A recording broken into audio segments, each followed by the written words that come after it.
Està inspirat en les ordens de cavalleria que van actuar en les batalles de les Navas de Tolosa, que són les Hospitalària, Santiaguesa, Calatrava i Templària, i s'ha creat un disseny d'un traje en l'emblema de cada una d'aquestes ordens que té inspiració en eixes ordens, però són trajes femeninos, d'homes per dones. Hi ha un traje mixto que s'utilitzarà també, hem aconseguit que tindre uns preus prou econòmics perquè la gent pugui participar sense tindre un cost molt elevat. Considerem nosaltres que és assequible a qualsevol que tinga ganes de col·laborar amb nosaltres. Home, m'acompanyaran en primer lloc la meva dona i la meva filla, que serà la meva filla la favorita i la meva dona també és de favorita,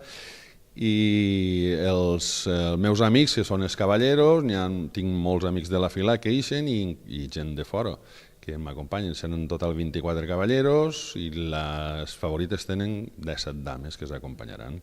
El desempenyar el càrrec d'alferes és, a part d'una il·lusió personal meua i de la família, i el considerar-ho que és un orgull i una meta com a fester el poder representar a la meva fila, ho ha fet també en homenatge a mon pare i a ma mare, que ja no estan amb mi i que són els que m'han inculcat el carinyo i l'amor per les festes de moros i cristians.